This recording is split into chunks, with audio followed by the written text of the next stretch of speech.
everybody, welcome along to this edition of SportsView with myself, Pat Barry, and in the hot chair, over all the way from Seattle by way of satellite, Joe Waters. Good evening, Joe. Good evening, Pat. It's 1 o'clock, Joe, that's why you see daylight, and we're here on Halloween night, and there's bangers going off right, left, and centre all around me. So anyway, you won't hear a dog barking or a cat meowing for the rest of the night anyway. Yeah. We might have one or two coming in later on in the programme to join us, but we'll deal with that as thing. And the usual email, info@bearmedia.tv, and press the red button on the right-hand side to subscribe to our channel. And thank you to all the people who've done so up to now. We hope, Joe, to cover soccer, boxing, golf, Formula One, cricket, rugby union. We'll see where we go. But we start off with the Premiership, as we do with all our shows, and this is the 31st of October for the people who might like that kind of detail. So, well, Christmas is coming, lads. Arsenal, Man City, Leeds, Newcastle, Man U, Spurs and Brighton all won in the Premiership, in case you missed any of them over the weekend. And, well, I suppose, Joe, we were talking before we came on air. Liverpool, I won't say they're on the side. They've only won 4 games out of 12. And you are on the up, and Arsenal are top. We'll go to Liverpool first, Joe. I suppose it is a struggle now, not being too harsh on the team, but it is a struggle now because they were playing at home. Well, they're a team that look like their confidence is really stretched at the moment. And to be honest, a lot of the stuff that's happening for them are individual mistakes within games, that players that wouldn't normally make mistakes that cost them goals are now making those mistakes. And I was on here a couple of weeks ago about Joe Gomez and how well he did when he came on against Arsenal. But he seems to be, since then, touched by the same malaise as the rest of the team. He has a back pass yesterday back to Alisson and completely misses him from it. And it's like a layup for the Leeds player. And then in the second goal, they got back to 1-1. And they missed some chances. To be fair, not everything is wrong with them, but they do have injuries and they do miss some chances. But Virgil van Dijk for the winner just looked like he was frozen to the spot. He doesn't seem to be able to at this moment in time seem to be able to make a decision that last year he was stepping in and making huge plays, stopping things in their tracks, or reacting inside the box and closing things down. But it just seems to be stuff like that is catching them out at the minute. Well, I only saw the highlights of the match, and obviously it was a horror show for a couple of the goals. There's no doubt about it. And the surprising thing for me is they looked dispirited, they looked tired, they looked jaded.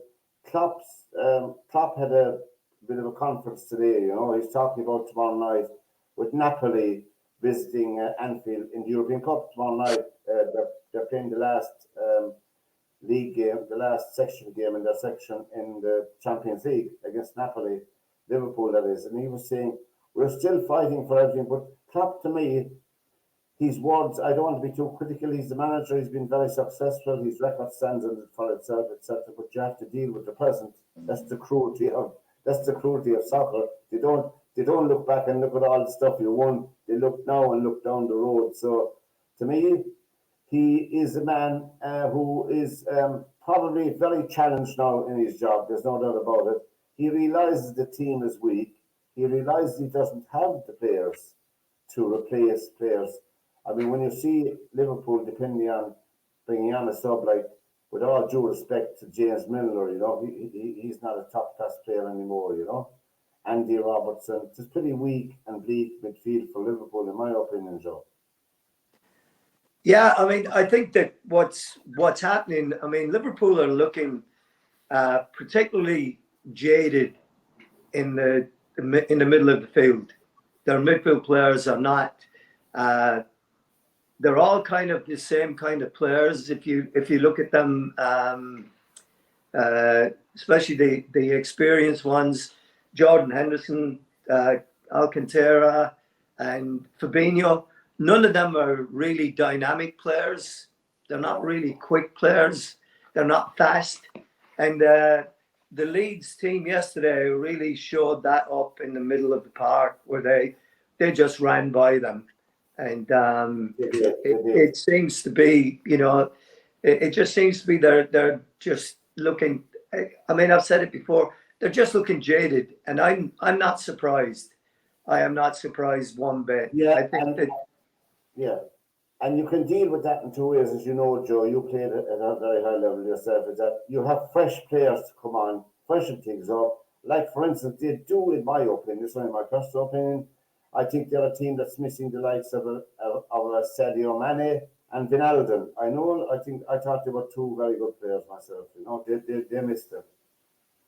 Yeah, and the thing that really surprises me is that, and of course I suppose it shouldn't surprise me, but Jurgen Klopp and Pep Guardiola were two of the managers that were really pushing for the 5 substitutes to be allowed in the Premier League, and really they very rarely use their substitutes, early in the game. They tend to wait till the latter stages of the game to use them.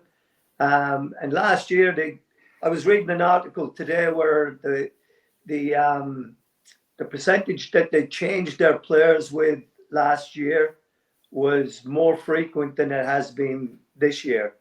Yeah. And I don't know whether that's because of injuries or not, but that certainly has been the case. It's been obvious, and that it looks like that with the team being tired. I mean, yesterday, Jurgen Klopp was really when they played Leeds, he was really having to go at Fabinho. He was not happy with him, and Fabinho did not seem to be reacting too well to being singled out like that. So it may be time, that they do have to go out and sign a marquee type midfield player and pay the money for them to really help them, and not just in the league. I mean, the league is gone for them now. I don't see any way, shape, or form they're coming back to get into the even into the top 4. It's going to be a struggle for them to put a run together to do that. But the thing for them that becomes the most important right now is they've qualified for the Champions League for the knockout stages of it, or the next stage of it. Yeah. So they should be concentrating on that now. I mean, obviously they're going to have to take care of their league position, but I would be more, if I was, same things I said about a few weeks ago about Man United. It might be Ten Hag's best way to get into the Champions League next year is to win the Europa League. I think for Liverpool, the Champions League may be where they should put their eggs in a basket and go for that. You're right. And right now, the way the league, I know it's only 12 games gone. It was 12, a third of the way through, roughly, after next weekend, the league, that is the Premiership in England. But at this stage, you're looking at the top 4 teams. You could, out of about 7 or 8, there's about 7 or 8 teams for the top 4, if you follow my drift. Whereas before, you could name them out at the start of the league.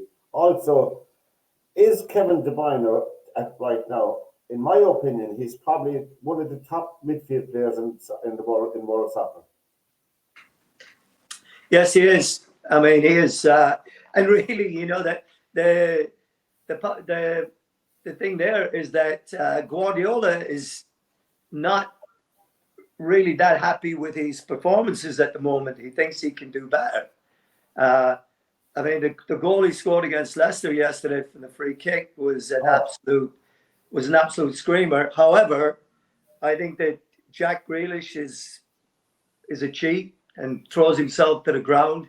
I'm trying to see where the Leicester player made any contact with him, and Yeah. You see, you're right there, not going to cost you, Joe.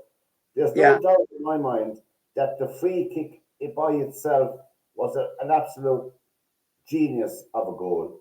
oh But yeah. I mean, it was absolutely fantastic. I mean, the question you asked is a correct one. Was it a foul? yeah, and that's the thing with it. So but nevertheless, he still has to put it where he puts it, He and did. that's what he is. That's what he is brilliant at. And I mean, we're talking about Liverpool. I mean, you're looking now at you've got Arsenal, you've got City, you've got Man United, Man United, you've got Leeds, you've got Tottenham. And Newcastle.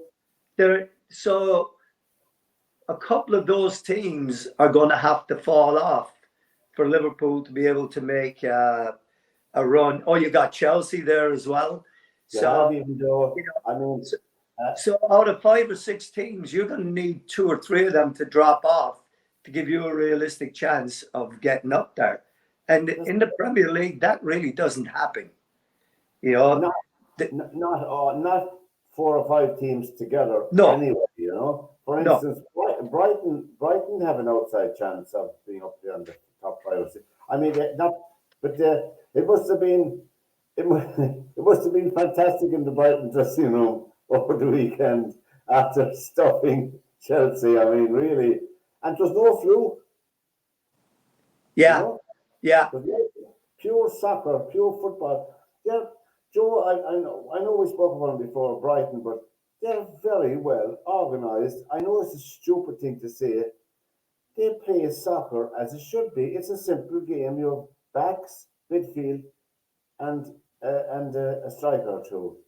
It's there's nothing complicated about Brighton. No, I mean, and they've been like that now for a couple of years since Graham Potter took over there, and he really instilled his way of playing there, and they're continuing it with their new manager, who Pep Guardiola has really, really high respect for him, has great respect for him. So it looks like they have made a good appointment there, but the way they played, the way they moved the ball.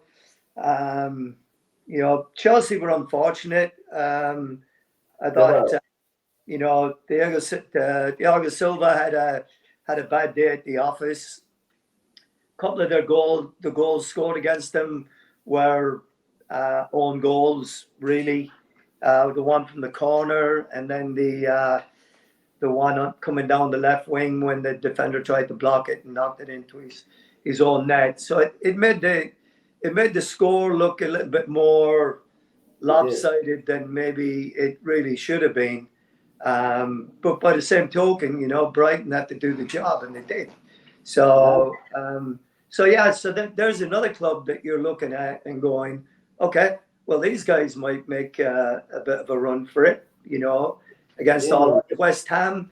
West Ham have been really unfortunate in the games that they've played, that they've yeah. lost. I don't think they really deserve to lose to United yesterday. They didn't really deserve to lose to Liverpool a couple of weeks ago. You're Um, right. They're very unlucky. Very yeah, unlucky as a team. And yeah, Spurs won. They won. yes, They won. They won ugly, as the man said, but they got their 3 points. yes, they did. And They did, and I think Arsenal. The two impressive teams for me over the weekend were Arsenal and Newcastle. You know, yes, Newcastle they, looked very good. they Arsenal have looked very good. they have Uh, they have an energy about them. Newcastle are just dynamic at the moment. yeah, yeah, yes, they are. Yes, they are, and they're very, very good at pressing high up the field and doing it together. They're probably if not the best one, best team in the Premier League at it. They're certainly in the top 2 or 3, and it really pays off for them the way they do that. So And that's going to be interesting to see to see how that one plays out going forward. I mean, you mightn't be, for instance, you might have a top four at the end of the season. I know it's all speculation when anything can happen. Without Chelsea and Liverpool. Yeah. Without them? Yeah. Yes, you could. I mean, you could have Arsenal, City, swap any one of those two. Newcastle United be up there. Brighton, Spurs. Yeah. So it could be very, very interesting to see how this thing is all going to play out. I mean, Chelsea defensively seem to be a little bit more frail at the moment than they have been in the past. I think Thiago Silva might be feeling his age at this point. Aspilicueta might be feeling his age at this point. Koulibaly has not been fit, but and playing.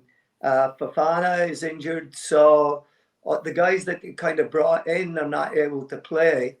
We're going to take the places of the other ones, and they seem to be struggling. The Reece James injury has hurt them a lot. They're trying to play Raheem Sterling as a wing back, although I don't think he's a wing back, but he did play at Man City. He did play on the outside for Man City quite a few times. Is it next one of their league runs? So it'll just be interesting to see what happens there. I just wonder, will Sterling make the England World Cup squad? That's something I was thinking about this morning. One of the papers that I read this morning, this person is saying that Trent Alexander and Jordan Henderson are definitely going to the World Cup. But if you're taking a team to the World Cup, you're looking at the likes of Trent, Jordan Henderson, Raheem Sterling. None of those guys are really in good form. No. Harry Maguire has just come back and had a decent game yesterday, so hopefully he can build on that. But how many players are you going to take to a World Cup that are not in form? That are suspect. For instance, didn't your man get injured yesterday, Saka, with Arsenal? He went off injured, I think. Yeah. No, he was penciled in, obviously. He'd be part of the squad for the World Cup. I think it's at the end of this week, it's after next week. They'll be announcing the squad. Is it after next weekend's fixtures? Yeah. I know a couple of countries have released their squads early, but I think England and the others have got to do it next week. Yeah, because we're only 3 weeks away from it. That's all. Yeah, unfortunately, tomorrow's the 1st of November, so there you go. Grimsby, of course, Joe. Hartlepool, 2-1. Yeah. That was a surprise for me, and they scored first. Grimsby themselves, they scored first. Houlihan scored for them. Yeah. They were 1-0, but the two second half goals did them down. But they're still well placed anyway.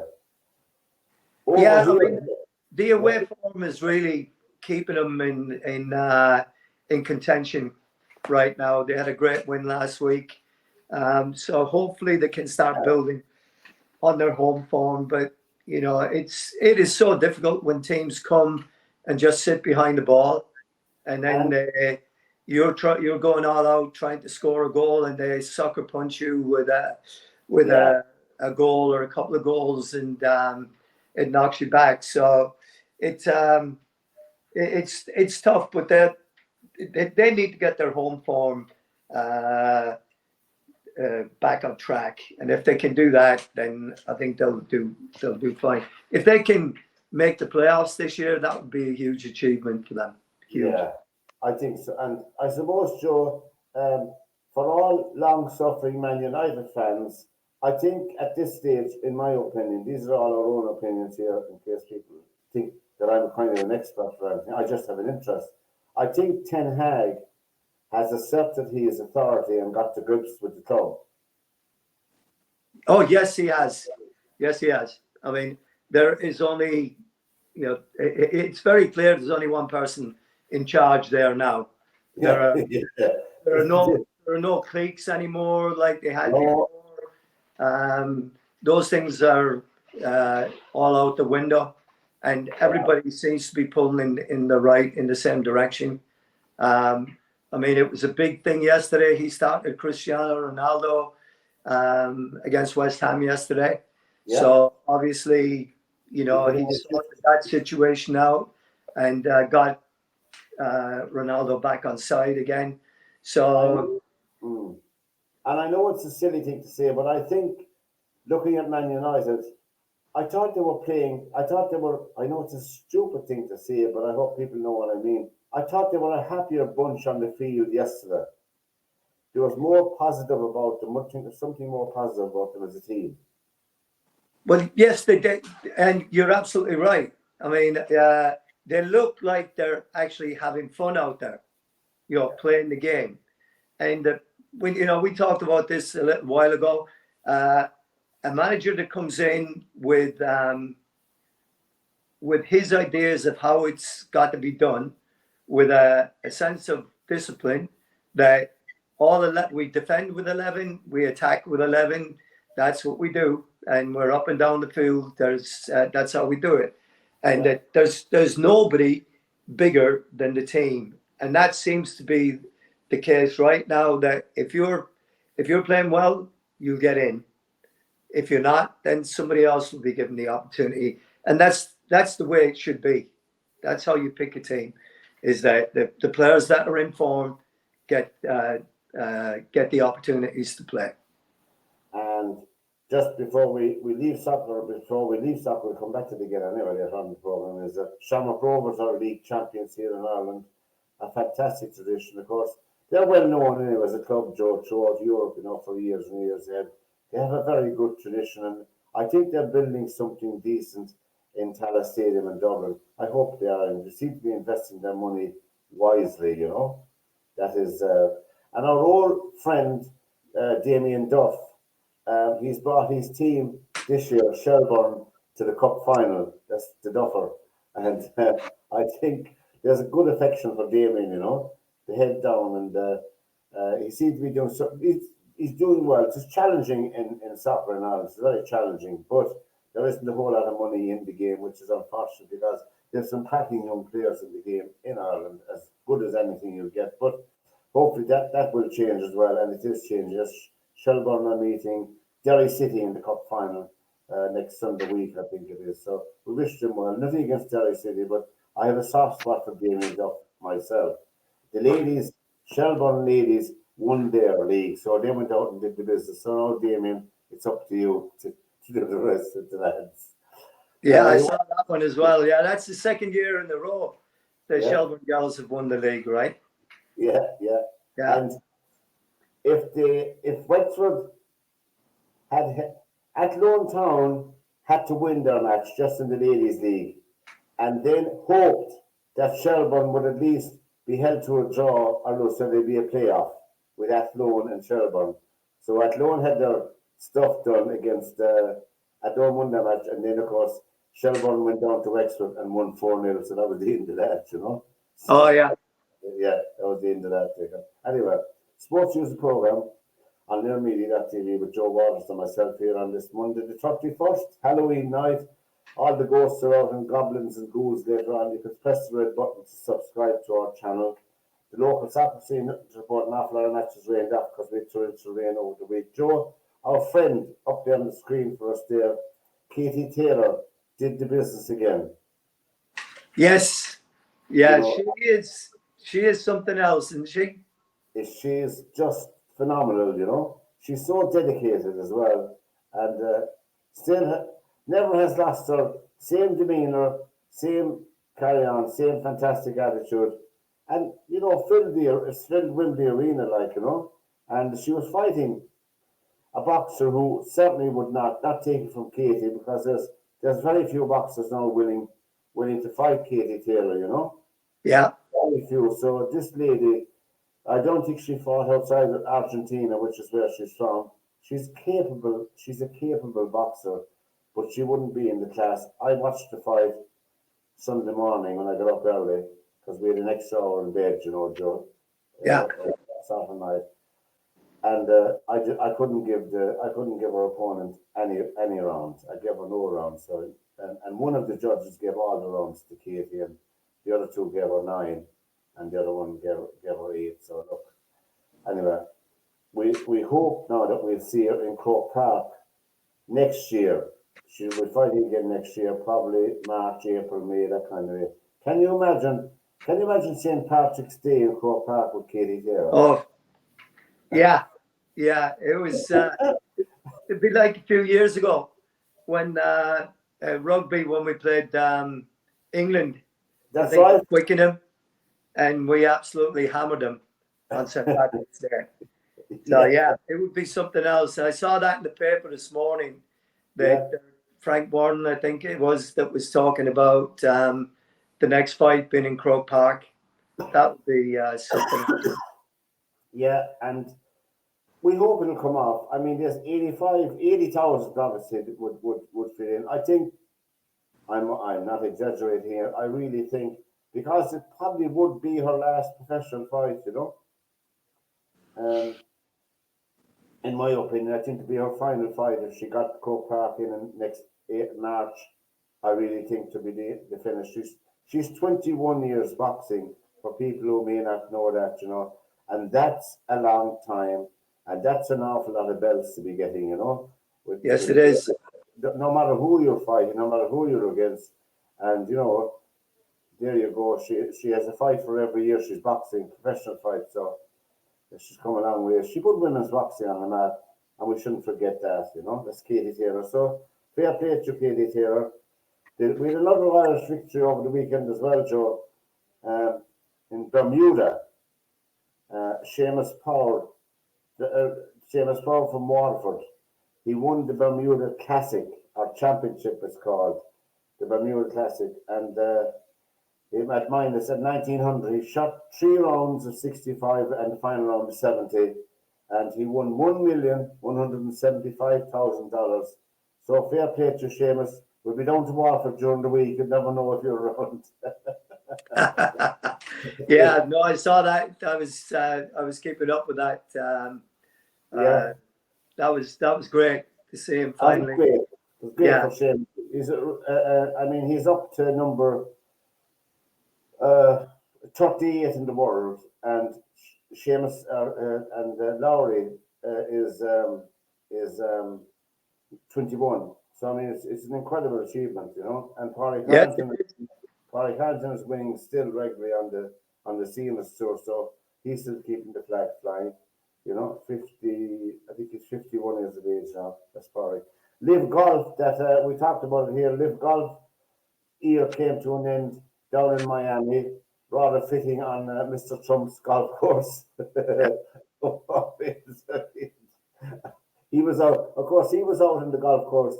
We know why he was out in the golf course because, as you know, Joe, and I'll tell you, the midterms are all the rage over there. I'm sure it's dominated on all the channels. Is it the midterm elections in America? Oh yeah. They're all going on the. Anyway, the Live Golf, the team that won it, they won $4 million each, and I don't know. Hopefully, that there'll be harmony now. They have a break from golf from their year is over. And all the people who are in charge of golf, whether the PGA, DP World Tour, Far East, and all, just get together, work things out, lads. It's only a game at the end of the day, and really just get on and play golf and improve the game. I think, Joe, hopefully they'll bury the hatches, Yeah. Well, I mean, at some point, there has to be some resolution to it. At some point, I just found it interesting that I was reading this morning. The 4 guys on the winning team, I think between them, they have won on the Live Tour this year somewhere in the region of $40 to $60 million between them,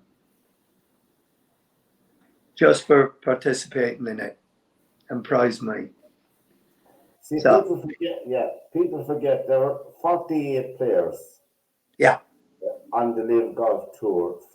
12 teams of four. There's a team event, as you know, Joe, and an individual. And Johnson won the individual title, and he was on the winning team as well, team of four. That's Justin Johnson. He won something like $30 million himself personally.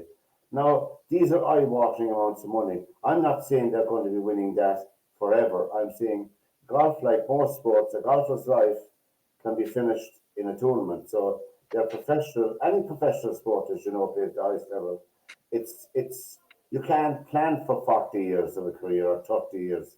You can plan maybe 5 year increments, if you know what I mean. You know, yeah, down the line. You don't know if you're injured or anything. If you're injured, you're not earning. So look, I'm saying the money is huge. It had to be huge to get people in. But next year, they're expanding the tour. That's Live Golf. I don't know what the prognosis will be. Hopefully, there'll be. If there was more harmony between all the people who are running golf, I think it'd be far better for the game than sniping at the sidelines. You know, just yeah, like just like the Premiership in Britain when it was instigated in 1995. Do you remember? People can yeah, remember.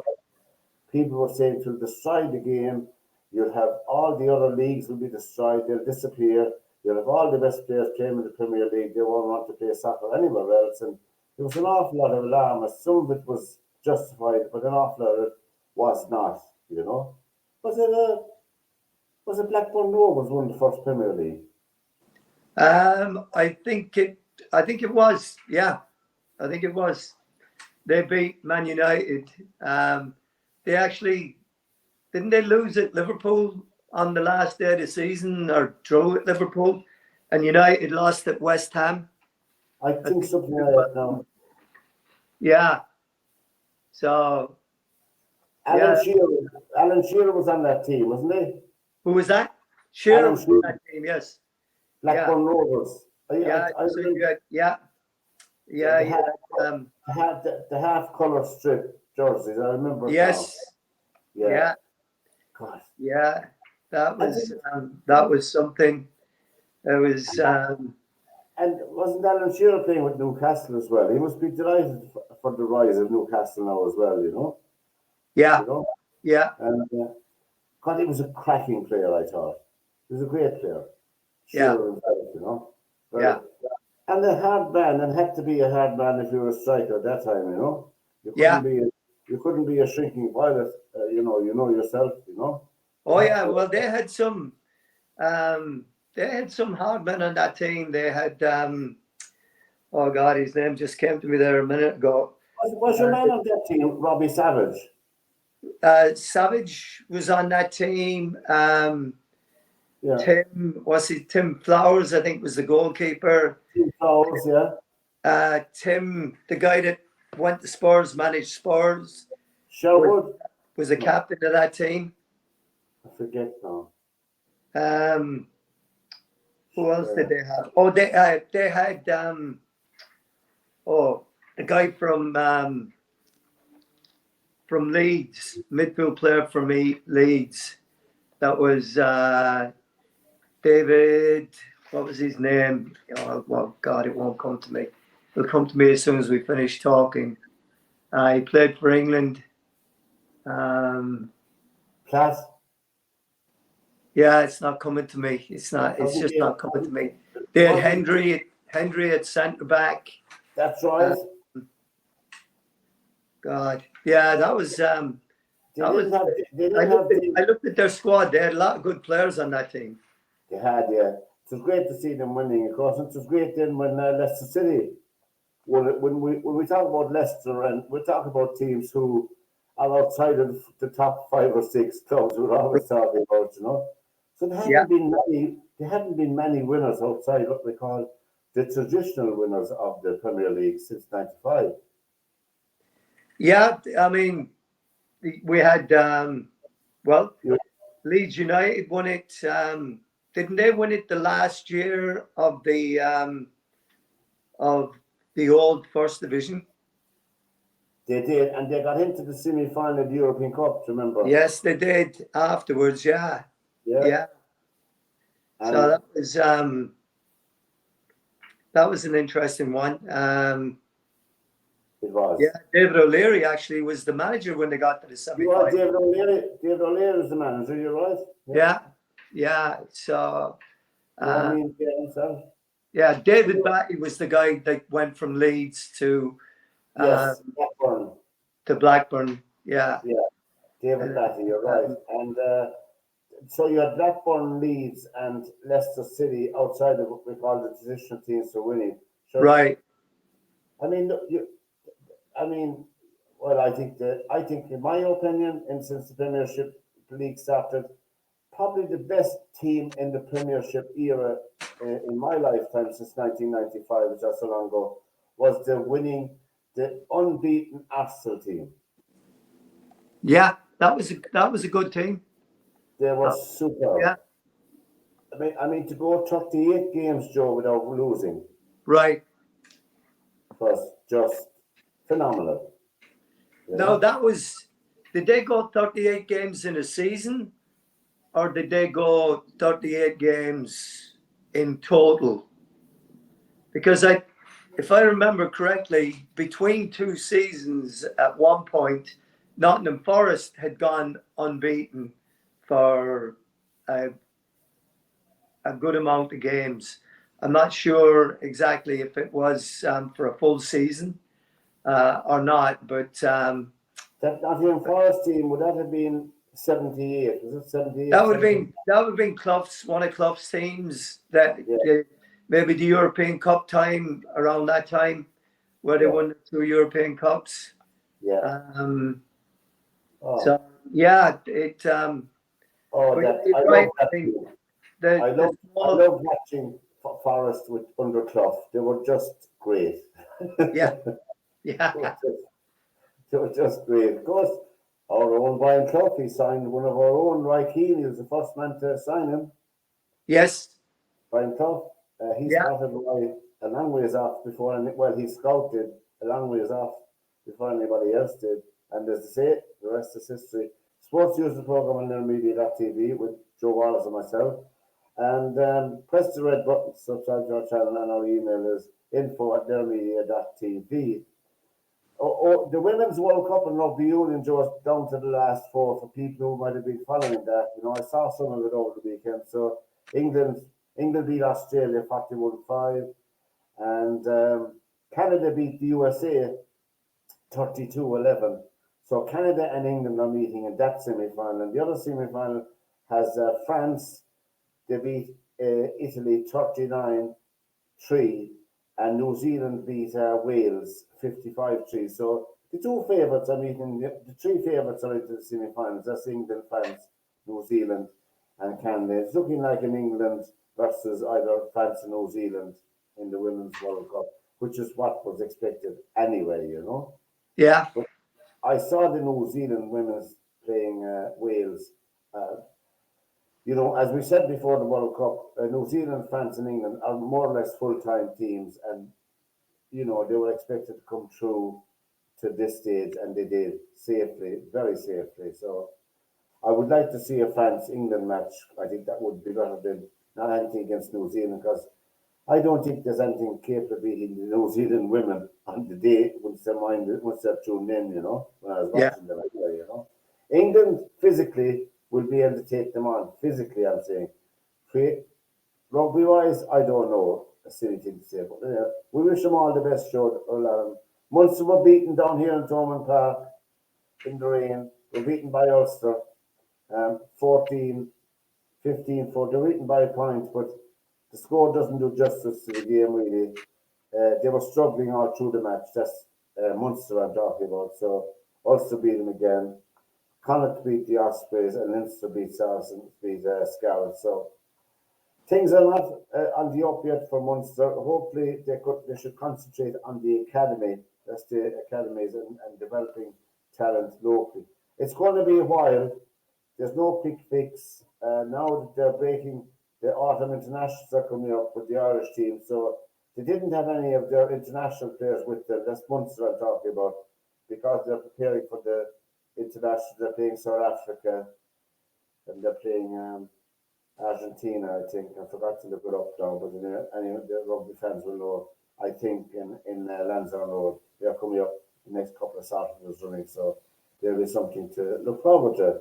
But going back to soccer and the European Cup, I think that we're looking at Liverpool obviously are into the last 16. Man City, could this be the year that Guardiola will win it? Will win the Holy Grail at last with Man City? We know he's capable of doing it.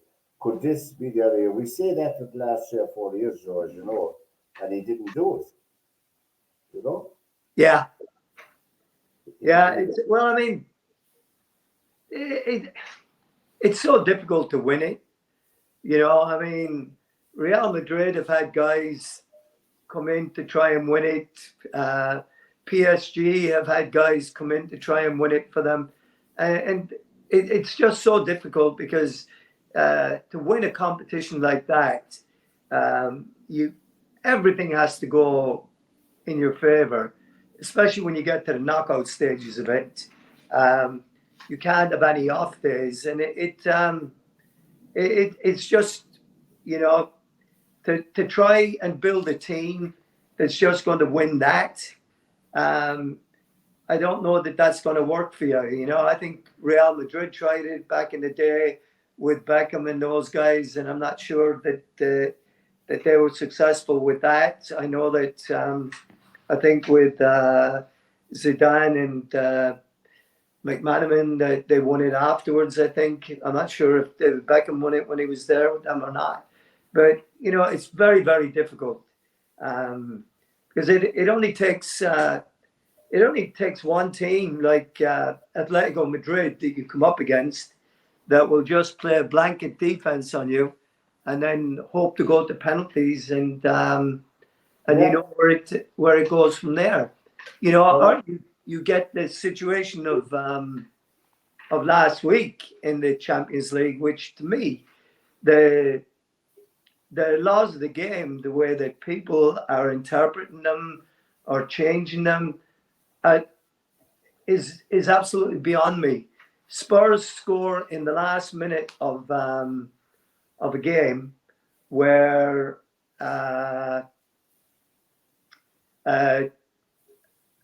Spurs are on the attack. One of their guys heads the ball back across the goal, and he heads it off the defender, and the ball drops to Harry Kane, who was in an offside position, but it deflects off the defender, and Kane scores, and the goal is disallowed because he's offside, right? Then we have the other side to it. Atletico Madrid are in the last seconds of the game. Yeah. A cross comes in, a forward deflects the ball goes backwards, hits a Real Madrid player on the arm, and a penalty is given. So how do those two things line up together? That the guy is making one, the defender is trying to block the ball from getting anywhere near Harry Kane. He doesn't know whether he's offside or not. It's irrelevant. So, and anybody that tells you the last defender trying to block a ball is not trying to stop it and block it and get a touch in it, doesn't know anything about the game. So even if you inadvertently played into that player, surely they should be onside if on the offensive end of it, you can mishead a ball that hits a player on an outstretched arm, which he wasn't, there was no way he could legislate for that, and they give a penalty for it. And I'm just wondering, I didn't see that. I read about those instances, but I didn't see them myself. I'm just wondering, is VAR in play in the European matches? I'm sorry, what was that, Pat? Is VAR in play in those European matches? Yes, it is. And it was VAR VAR was the decision maker, arbitrator on both, and VAR called it against the offensive team once and for the offensive team in the other. And now they've changed the rules. Do you remember the way it used to be. If you're given a penalty with no time left on the clock, and you take the penalty and the goalkeeper saves it, then it's finished. As soon as the goalkeeper saves it, the player's dead. Yeah. Now, the ball has to reach the 30-yard line to end the phase of play that it's in. So Atletico Madrid, the goalkeeper saved it. The ball went back to an Atletico player. He played it, shot it towards goal, hits one of his own players on the line, the guy who missed the penalty, I think, and play continued.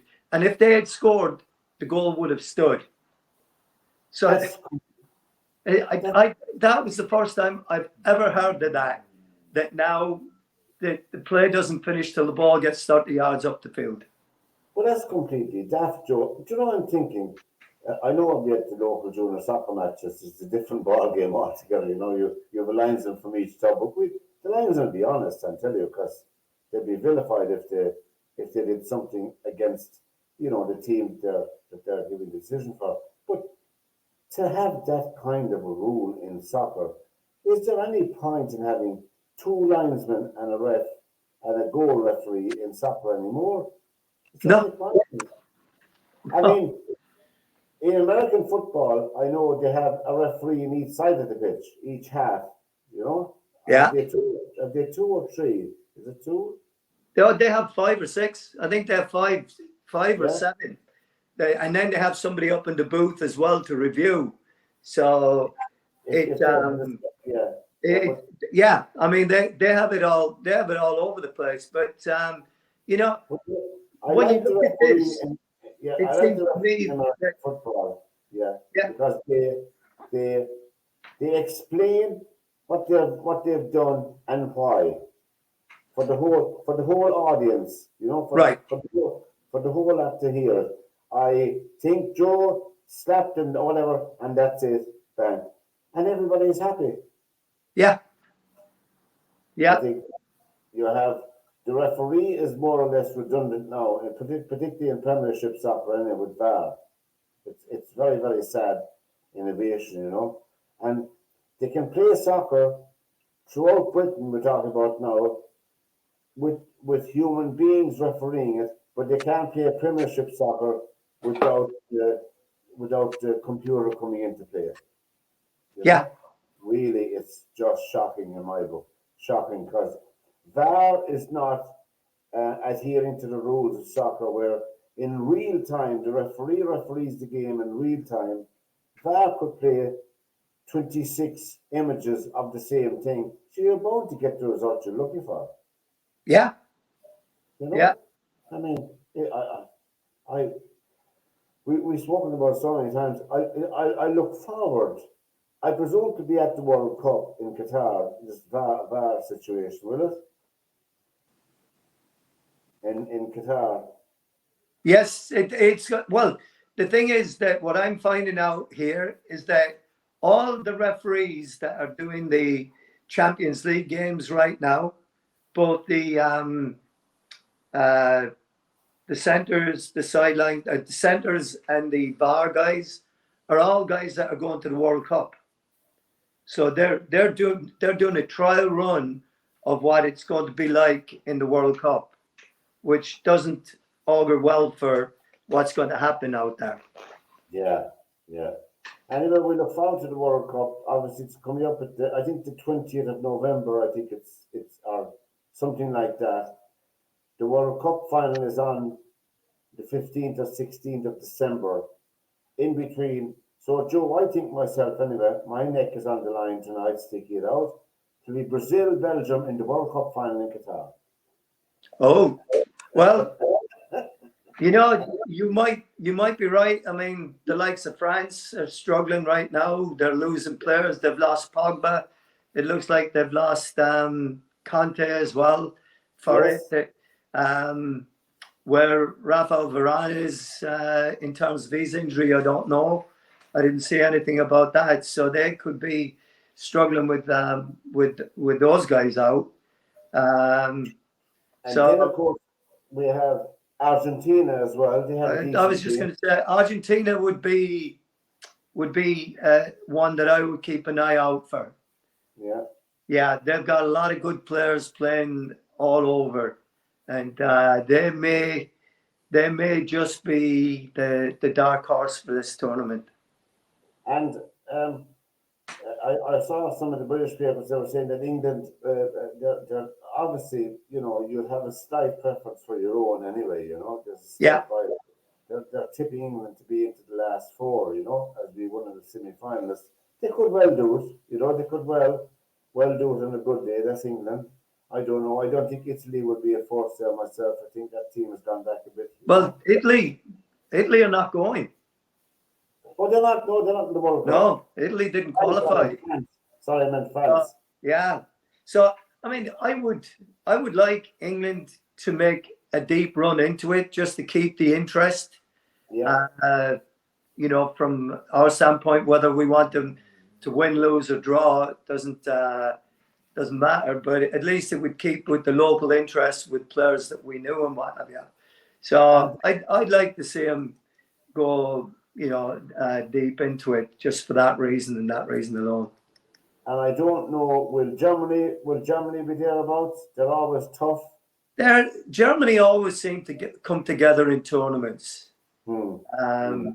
They just do, and you can never write them off. But they seem to be, they don't seem to have much going for them right now.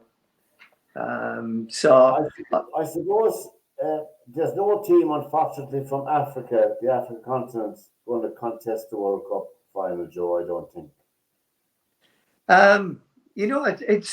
It's kind of going to be interesting because you have to think weather-wise and stuff like that. Maybe a factor for some of the teams coming out of there that would help them.